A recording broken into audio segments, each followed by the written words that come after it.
and welcome back to Three Themes Live. I'm Chris. And I'm Sherry. And we're here to dive into the quilt block that was inspired by the story I shared during theme number 1. Let's take a look at the block I created. It makes me laugh so much. Oh my goodness. The technique that we're showing today is very, very different.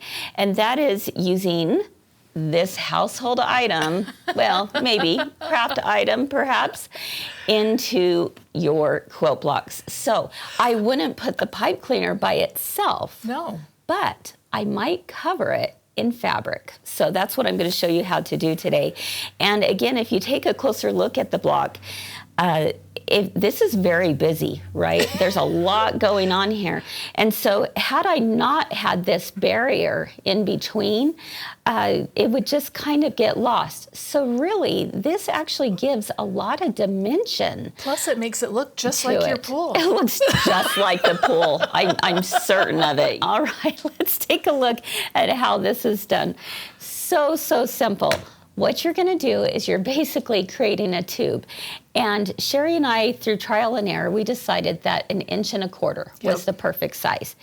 And all you do is you put right sides together and you sew all the way down.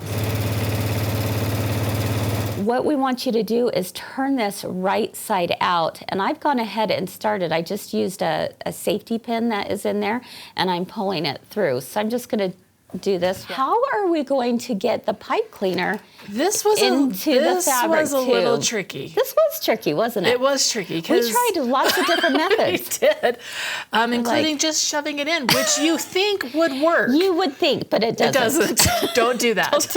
Don't try that at home. So we're saving you a step. I was trying to do this, and I'm like, I can't get it to go all the way down. You can get about halfway. About halfway, you're feeling pretty good.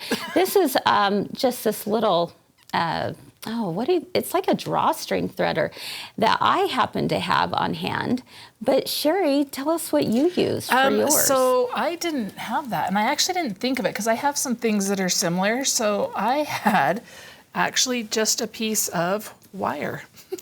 You made a thread cradle. I made a thread cradle is basically what I did, because I didn't want to use my actual thread cradle because I really love this idea. I didn't want it broken. Yeah. So I just used kind of that same idea and just used a piece of floral wire. So this is floral wire. It's a little bit heavier. So that's a brilliant idea. Yeah. And then with this, some of you might own this and have wondered, why did I get that? It is not just for hoodie strings now. It's not just for hoodie strings. But look how simple that was. It just goes right through. Okay. Right through so much that I just You guys, that was so fascinating. Let's see it one more time. Exactly. That was so much fun. All right, here we go. It's like a snake. There we go. All right. So once you do that, you're going to pull this through.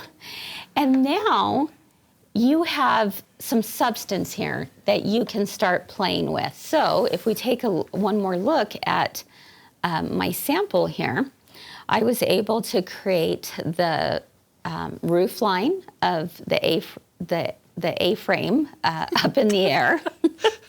I was able to curve this ever so nicely around the doughboy, and I was able to move this around the satellite dish. So that's how I was able to distinguish in between different objects.